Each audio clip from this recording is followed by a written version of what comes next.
गीता संवाद ग्रंथ है। गुरु शिष्य, उपदेष्टा और श्रोता, कृष्ण और अर्जुन के मध्य। दूसरे शब्दों में अगर कहें तो परमात्मा और आत्मा के बीच का एक संवाद। संवाद का अपना नियम होता है कि उसमें जिज्ञासा करने वाला व्यक्ति भी होता है और उत्तर देने वाला व्यक्ति भी होता है। जीवन में हम जैसे जैसे आगे बढ़ते हैं तो हमारा संवाद भी चलता है। किसी न किसी से हम लोग बैठकर प्रेम से सुनते हैं, समझते हैं और अपने जीवन की उलझी हुई गुत्थियों को सुलझाने की चेष्टा करते हैं। समझदार लोग वो होते हैं जो दूसरों के अनुभव का लाभ लेकर जीवन को उत्कृष्ट बनाते हैं। दूसरी तरह के लोग वे होते हैं जो ये कहते हैं कि मैं खुद अनुभव करके देखूं। खुद अनुभव करने का मतलब ये है कि कुछ अनुभव अच्छे भी हो सकते हैं, लेकिन अधिकांश रूप से क्योंकि हमारी बुद्धि छोटी होती है, सोच समझ हमारी छोटी होती है, दूरदृष्टि होती नहीं, एक्सपेरिमेंट करने में ही जीवन बीत जाता है। पीछे से चले आ रहे रास्तों पर जिन मुसाफिरों ने, जिन यात्रियों ने यात्रा की है, तो वो जीवन के उस पथ की कठिनाइयों के विषय में बता सकते हैं कि इस तरह से चलना होगा, कहाँ कहाँ पर किस किस तरह से क्या कठिनाई होगी और कैसे आप बचकर निकलेंगे। पुराने लोगों के अनुभव का लाभ विज्ञान भी ले रहा है। पुरानी चीजें जो खोज की गई थी उसमें थोड़ा सा और प्रयोग हुए। मतलब एक छोटी सी सुई भी अगर आपके पास में है तो वो हजारों सालों का आविष्कार है। मतलब अनेक हाथ लगे तो जाकर सुई की एक कल्पना हुई। पहले लोग नहीं बिना सिले कपड़े पहनते थे। अगर एक माचिस के बारे में भी आप सोचें तो पहले पत्थर पर पत्थर मारकर आग पैदा की जाती थी। चीजें आगे बढ़ती चली गई और माचिस से आगे चलकर हम मैच बॉक्स से आगे चलकर हम लोग वहां पहुंच गए कि अब आप अपना जो चूल्हा जलाते हैं तो वहां तो केवल एक बटन दबाते हैं, दोनों ही चीजें शुरू हो जाती हैं। चूल्हा जल जाता है, अग्नि अपने आप जल जाती है। कहने का अर्थ केवल इतना ही है कि मनुष्य ने अपने खोजें जारी रखी और उसका परिणाम ये हुआ, जब पहला किसी पहिए का एक चक्र का आविष्कार हुआ तो वो गति का आविष्कार था और उसी के साथ में वो मशीनों में घूमता हुआ पहिया, वो गाड़ियों में घूमता हुआ पहिया आज हमारी प्रगति का सूचक बन गया। तो अनुभव का लाभ लेना होता है। पुराने लोग जो मार्ग बता गए हैं उन्होंने संसार के साधनों के बारे में ही नहीं बताया, जीवन के साधन के बारे में भी बताया कि कैसे आप जिंदगी जिएंगे। क्योंकि मूलभूत मनुष्य की समस्याएं वही रहती हैं कि उसकी जो भावनाएं हैं उनकी अभिव्यक्ति जिन भाव मुद्राओं में होती है, चेहरे के जो हाव भाव, बॉडी लैंग्वेज जो बनती है, किन किन चीज़ों से कैसे बनती है। मतलब जैसे प्रकृति में 6 रस दिए गए, लेकिन वही आप अगर काव्य में चले जाएं तो वो 9 रस बन जाएंगे। जीवन में भी उनकी भावनाएं उसी तरह से 9 रसों में दिखाई देती हैं। कुल मिलाकर सार में हम यही कहेंगे कि हमें अपने अनुभव से तो सीखना ही है, लेकिन दूसरों के अनुभव का भी लाभ लेना चाहिए। उस आधार पर संवाद चलते हैं। तो गीता उपनिषदों का सार है, ये कहा जाता ही है, लेकिन इसको हम कहें कि जो अब तक चला आ रहा था उस सबको युग अनुरूप नहीं, बल्कि मानवता के हित के लिए जैसे श्री कृष्ण ने अर्पित किया, वो एक बहुत बड़ी चीज है। तो जिस बिंदु पर हम लोग कल जहां तक पहुंचे थे, 46 श्लोक आपने देखा था, 46वां अब 47वां श्लोक है। प्रसिद्ध श्लोक है ये, कर्मण्येवाधिकारस्ते मा फलेषु कदाचन मां कर्म फल हेतुर्भूर्मा ते संगोस्त्व कर्मणि। ये गीता का ज्यादा से ज्यादा प्रसिद्ध श्लोक है, जो आमतौर से लोगों ने बहुत बोला है, लेकिन समझने की बारी में बहुत बार भूल होती भी है। पहले अर्थ को समझ लीजिए। भगवान श्री कृष्ण कह रहे हैं कि तुम्हारा अधिकार केवल कर्म करने का है। कर्मणि, कर्मों में, एव ही अधिकारस्ते, तुम्हारा अधिकार है। कर्म करने का तुम्हारा अधिकार है। तुम्हें एक ही अधिकार दिया गया है कि अपने कर्म को करिए। मा फलेषु कदाचन, फल का अधिकार तुम्हारे हाथ में नहीं है। परिणाम जो है देने वाला कोई और है। तुम्हारे वश में केवल इतना है कि तुम अपना कर्म कर सको, अपना कर्तव्य निभाओ। परिणाम देने वाली शक्ति अलग है, वो उसके हाथ में है। मतलब मनुष्य के हाथ में कर्म है, भगवान के हाथ में फल है। सीधा सरल अर्थ हुआ। मां कर्म फल हेतुर्भूर्मा ते संगोस्त्व कर्मणि। फल की इच्छा करने का कदापि भी आपको अधिकार नहीं है। तुम्हारा उद्देश्य कर्म फल की प्राप्ति न हो और न ही कर्म के त्याग में तुम्हारा अनुराग हो। इसको मैं अपने ढंग से समझाता हूं। कर्म करने का अधिकार आपका है, फल तुम्हारे हाथ में नहीं है। तुम्हारा उद्देश्य कर्म फल की प्राप्ति नहीं होना चाहिए। तुम्हारा लक्ष्य फल प्राप्ति का नहीं होना चाहिए, कर्म करने का होना चाहिए। जब फल प्राप्ति का अधिकार तुम्हारा नहीं है और इच्छा भी नहीं करो कर्म फल प्राप्ति की,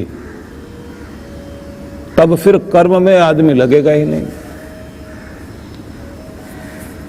तो आगे फिर ये कह दिया गया कि कर्म के त्याग में तुम्हारा अनुराग नहीं होना चाहिए। मतलब कर्म करना छोड़ना भी नहीं है। 4 चीजें हो गई। पहली बात कही गई कि कर्म करना तुम्हारे हाथ में है, पहला सूत्र। दूसरा सूत्र हो गया कर्म फल रिजल्ट तुम्हारे हाथ में नहीं है। कर्म करना जिसके हाथ में वो हम हैं, मनुष्य है, और कर्म फल जिसने देना है वो भगवान के हाथ में है। भगवान का काम तुम नहीं कर सकते, तुम अपने मनुष्य वाला कार्य करिए। तो 2 बातें हो गई। इसलिए कर्म किए फल की इच्छा छोड़, ये तीसरा हुआ। कर्म करो, कर्म के फल की इच्छा छोड़िए। फल की तरफ मत देखिए, इतना रिजल्ट मिले या इतना मिले और इतना क्यों मिला, और ऐसे नहीं, भगवान को ऐसे देना चाहिए था, मैंने तो इतना अच्छा किया। तो जिसने भी कर्म फल के परिणाम पर, कर्म के परिणाम पर, फल पर, रिजल्ट पर ज्यादा ध्यान रखा, तो ऐसे लोगों को जब भी कुछ कम ज्यादा मिलता है तो हर्ष शोक होता है, और कभी कभी उसके परिणाम स्वरूप आदमी अवसाद में चला जाता है, डिप्रेशन में चला जाता है। सारी चिंताओं का कारण ही यही है, हमने तो ऐसा चाहा था और ऐसा क्यों हुआ। और लोग कहते हैं कि हम ज़्यादा करते हैं कम पाते हैं, दूसरे तो थोड़ा सा करते हैं इतना उनको मिल जाता है। तो उनका सबका ध्यान कर्म फल पर लगा हुआ है। और जो लोग अपना हाथ आगे करके कहते हैं देखना महाराज क्या लिखा है किस्मत में, तो वो क्या पूछ रहे होते हैं क्या क्या फल मिलने वाला है। बच्चा जन्म लेता है तो उसी के साथ में उसकी जो जन्म पत्री बनती है, माँ बाप पूछने लग जाते हैं, माँ बाप की सेवा करेगा, धन वन कमाएगा, पत्नी कैसी मिलेगी, घर में सुख शांति रहेगी, हमारा नाम ऊंचा करेगा नहीं करेगा, आखिर में मुंह में गंगा जल डाल सकेगा नहीं, छोड़ के तो नहीं भाग जाएगा। अब वो भी जो न जाने क्या क्या देख के इसमें क्या लिखा हुआ है, भगवान का लिखा हुआ कौन पढ़ सके, लेकिन वो भी ये सोचता है कि इसमें जो लिखा हुआ वो तो मुझे नहीं समझ में आता, लेकिन इनकी इच्छाओं में क्या लिखा हुआ, ये क्या चाहते हैं, क्या सुनना चाहते हैं, बस बहुत घुमा फिरा के, क्योंकि अगर ज़्यादा ही बटरिंग कर दे तो अगला आदमी भाग खड़ा होगा। बीच बीच में अगर मगर जरूर लगाना चाहिए, तो वो अगर मगर लगाता है। उसके बाद नहीं, ध्यान तो बहुत रखेगा, लेकिन इसको कोई बहका सकता है। जब कभी भी ऐसी कोई बात होगी तो उसके बाद सही कहा था पंडित ने, बहका सकता है, या लड़का तो हमारा ठीक था, जो ये बहू आई ये खराब है। सारी जिंदगी का परिणाम वही होता है कि हम फल की तरफ देख करके ही सारे कर्म करते हैं। और नीतिकारों ने यहाँ तो कह दिया कि बिना प्रयोजन के तो अंधा भी, बिना मतलब के तो अंधा भी कदम नहीं रखता। आदमी वहीं की तरफ घूमता रहता है। जैसे आप कुत्ते को बिस्किट दिखाते रहिए, उसके लिए वो दौड़ता रहेगा आगे पीछे, और जैसे आपने फेंक दिया, खिला दिया, उसके बाद वो भी मुंह मोड़ के चला जाएगा। उसे भी पता भी इसके पास कुछ है नहीं, अब ये कुछ दे नहीं सकता। फल वाले पौधे पर जब तक फल लगे हुए हैं तो इर्द गिर्द सारे ही हैं, जिस दिन फल नहीं रहे तो लोग छोड़ के निकल जाते हैं। वही आदमी लोगों को ये जो कहते हैं ना कि दुनिया दुआ सलाम क्यों करती है, का एक तो है मतलब का आदमी है या नहीं। अगर मतलब का दुआ सलाम करेंगे, दूसरा होता है कभी काम पड़ सकता है, इसलिए मिलने में क्या हर्ज है। और तीसरे वो लोग होते हैं जो कहते हैं किसी काम का नहीं है। अब वो नमस्कार करता हुआ घूमेगा जो किसी काम का नहीं रहा बेचारा। वो कहता पहचाना नहीं साहब, नहीं पहचान लिया तो कोई बात नहीं, थोड़ा जल्दी में। पूरी दुनिया मतलब की है, फल की है, फल की तरफ देखते हैं, उसी के आधार पर कर्म करते हैं, नहीं तो कोई भी कर्म करने को तैयार नहीं। और कृष्ण भगवान ये कह रहे हैं फल की तरफ देखो ही नहीं, कर्म किए जाओ। तो बड़ा अजीब लगता है ना। और आगे चौथी बात एक और कह दी है, वो बड़ी अद्भुत है।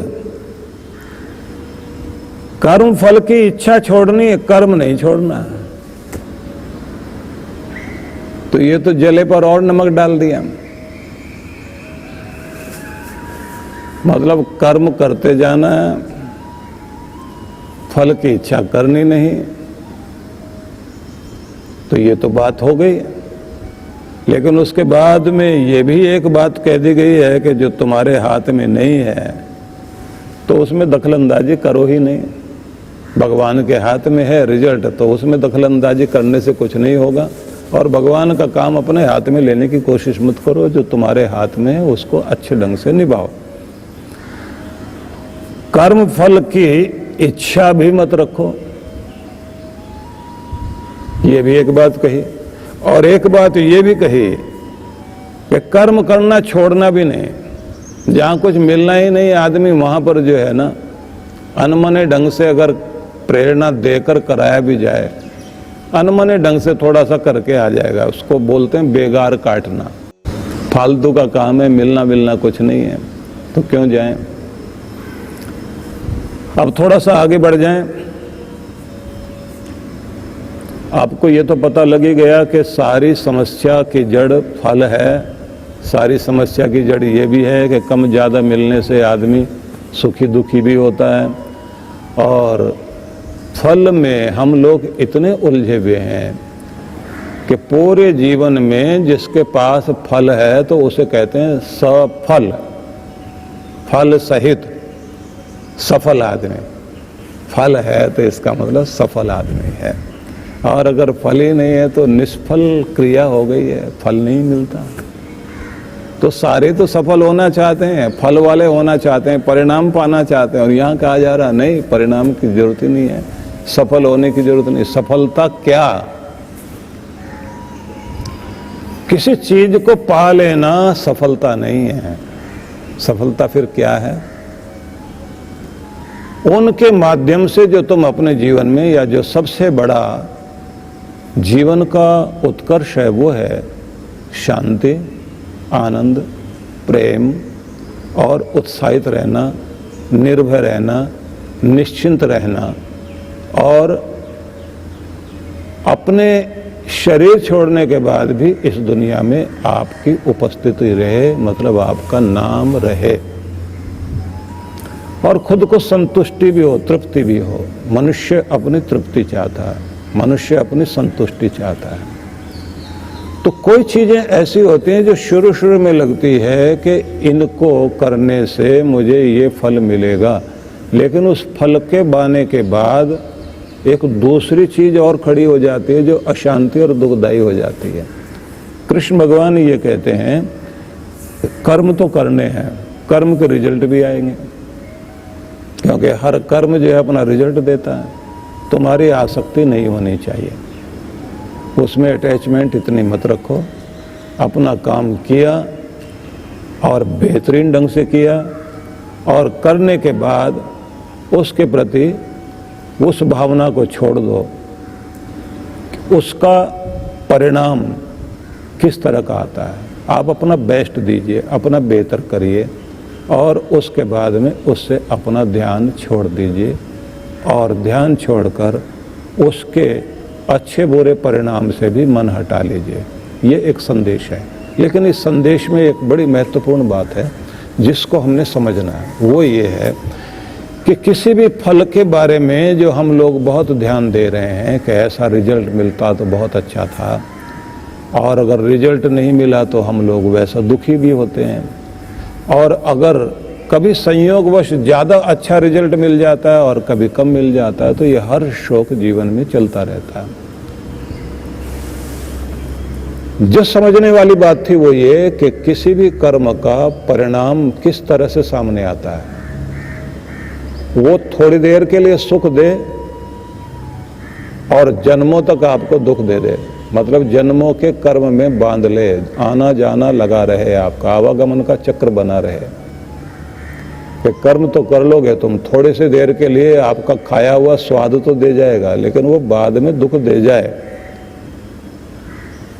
तुम्हें पहले तो अपने जन्म मरण के चक्र से छुटकारा पाना है। सुख दुख, रोना धोना, ये जो सबसे बड़ा दुख है, उससे छुटकारा पाना है, अपने मोक्ष तक, अपनी मुक्ति तक पहुंचना है। तो उस तक पहुंचने के लिए क्या करना है? कर्म के संस्कार जो आपके चित्त पर पड़ते हैं, आपकी जो स्मृति में आते हैं, मेमोरी बैंक जो आपका चित्त है, उस पर आपके कर्म के बीज अंकित हो जाते हैं और वो अगला जन्म देंगे। तुम्हें कर्म ऐसे ढंग से करने हैं कि वो बीज रहे ही नहीं, वो जन्मों का लेखा नहीं हो जाए। क्योंकि अपने यहाँ तो ये कहा जाता है कि किसी का लिया है तो लौटाने के लिए दुनिया में आना पड़ेगा, नहीं तो अभी लौटा के जाओ। ज्यादातर लोग यही तो करते हैं कि जीवन के अंतिम भाग तक भी ये कोशिश करते हैं कि जिसका भी लिया दिया है सबका हिसाब बराबर करें। किसी को दुख पहुंचाया है उसके पास जाकर के माफ़ी मांग कर आएँ और सारा खाता क्लियर करके जाएं, जिससे अगले जन्म में फिर से हम वहीं आकर ना खड़े हो जाएं। हमारी परिस्थितियां बार बार हमें वहीं लाकर खड़ा कर देती हैं। जो भी कुछ आपने किया है हिसाब यहीं बराबर हो जाए तो अच्छा है, नहीं तो न जाने वो कितना चुकाना पड़ता है। इसलिए एक बड़ी अद्भुत चीज़ है कि हमारे यहाँ तप करने के विधान हैं। उनमें जो चांद्रायण तप है वो बड़ा महत्वपूर्ण है। उसमें कहा जाता है कि आपको जो महाचांद्रायण है उसमें तो पूरे जन्म के पाप ताप से मुक्त होकर प्रायश्चित तक करके खुद को निर्मल और शुद्ध बना लेना है। और लघु चांद्रायण का मतलब होता है कि आपके पिछले वर्ष के किए गए समस्त पाप ताप के कुसंस्कार जो चित्त पर पड़े हुए हैं उनको उसी समय धुल दिया जाए, अच्छी तरह से ओवरहालिंग कर ली जाए। जिससे इतने निर्मल और पवित्र होकर आप जाएं, एक पवित्र आत्मा। अगर ऐसी आत्मा अगले जन्म में मतलब मुक्त भी नहीं हो पाए और अगला जन्म लेकर आए, तो जैसे आगे गीता में समझाएंगे भगवान कृष्ण कि किसी धर्मात्मा श्रीमंत के घर में जन्म लेकर के आगे की धर्म यात्रा, भक्ति की यात्रा शुरू हो जाएगी।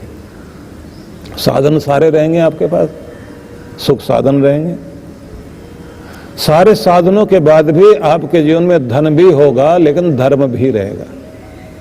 फिर गुरु ढूंढने के लिए नहीं जाना पड़ेगा, गुरु ढूंढ तब आपकी जिंदगी में आएगा, साधन बनते चले जाएंगे, और तभी जाकर किसी जगह कोई महावीर और कोई बुद्ध, कोई नानक, कोई गोरख, कोई कबीर, ये जो भक्तों की श्रेणियां हम लोग दुनिया में देखते हैं। हालांकि गुरु नानक देव तो एक बहुत बड़ी शक्ति, जिन्होंने इस धरती पर एक अलग ही तरह का संसार को ज्ञान दिया और बड़ा महत्वपूर्ण था। लेकिन कुछ भक्त भी तो हुए ना, सैना नाई, गौरा कुम्हार, सावंता माली, सदना गसाई, कर्मा बाई, ये बहुत सारे भक्त हुए दुनिया में। तो ये एक अलग तरह की चीज है। एक अलग तरह की चीज वो भी है कि जो ऐसे श्रीमंत लोग रहे हैं, धन ऐश्वर्य के बीच में रहते रहते उन्होंने अपने जीवन में भक्ति करते करते और अपने आप को इतना ऊंचा उठा लिया कि यहां भी स्वर्ग था उनका और वहां भी स्वर्ग रहा, वो स्वर्ग के वातावरण में ही जीते रहे। तो भगवान कृष्ण ये कह रहे हैं कि तुम इसको ऐसे मत समझो कि मैं तुम्हें कर्म करने के लिए तो कह रहा हूं और ये कहता हूं कि तुम्हें जो है इसकी मजदूरी नहीं मिलेगी। मतलब आदमी से सुबह से लेकर शाम तक काम करा लिया और साथ में कह दे रिजल्ट की तरफ नहीं देखो, जब मिलेगा जितना मिलेगा जैसे मिलेगा बाद में देखेंगे। तो वो ये नहीं कह रहे, वो ये कह रहे हैं कि मैं तुम्हें वो कर्म के लिए बता रहा हूं जिसका परिणाम तो होगा, लेकिन वो परिणाम भी ऐसा नहीं होगा। तुम किसी भी कर्म को इसलिए करते हैं कि तुम्हारा दुख दूर हो, तुम्हें संतुष्टि मिल जाए, तृप्ति मिल जाए, तुम्हारा भय मिट जाए। मैं तुम्हें कर्म का वो ढंग बताता हूं कि जिससे तुम्हारे जन्मों जन्मों के दुख मिटे, जन्मों की अशांति मिट जाए। तुम जो बार बार रोते हो, दुनिया में आते हो, जो महात्मा बुद्ध ने कहा था ना कि कितनी बार इस दुनिया में तुम आए, कितनी बार तुमने जन्म लिए, इतने जन्म हो गए कि आंसुओं से दुखों में रोते रोते तुम्हारे आंसुओं से इस धरती पर तालाब बन गए। का वो जो पानी दिखाई दे रहा है वो तुम्हारी आंखों से गिरा हुआ, तुम्हारे दुख में बरसा हुआ पानी है। और तुम्हारे मरने पर जो राख बनी है वो मिट्टी के ढेर बन गए हैं। पहाड़ों में लगे हुए पत्थर तुम्हारी हड्डियों के ढेर, इतने बार जन्म ले चुके हो। समझाने का मतलब उनका यही है कि इतने जन्म हो चुके हैं, और इतने जन्मों का मतलब यह है कि जन्म हुए हैं तो रोना भी जारी रहा और रोते ही चले गए। तो अब तो कम से कम कहीं पूर्ण विराम लगना चाहिए, फुल स्टॉप लगना चाहिए कि अब रोना बंद, कि मैं तुम्हारा रोना छुड़वाना चाहता हूं, कि उसके लिए तुम्हें एक कर्म योग बताने लगा हूं। बस तुमने इतना ही करना है कि अपना कर्तव्य निभाते चले जाओ और उस फल की तरफ मत देखो जो तुम्हें इस दुनिया में उलझा जाए। लेकिन वो कर्म भी कैसे करना है कि कर्म फल की आसक्ति तुम्हारे मन में नहीं रहे। कर्म करने की स्वतंत्रता तुमको दी गई है, पाने की स्वतंत्रता तुम्हारी नहीं है। पाने की, कर्म फल की स्वतंत्रता तुम्हारी नहीं है। फल भोगने में प्रत्येक व्यक्ति कर्म करने में स्वतंत्र है, फल भोगने में परतंत्र है। इसलिए तुम जहां परतंत्र हो, गुलाम हो, जहां तुम्हारे हाथ बांध दिए जाते हैं, वो तुम्हारे कर्म का फल है।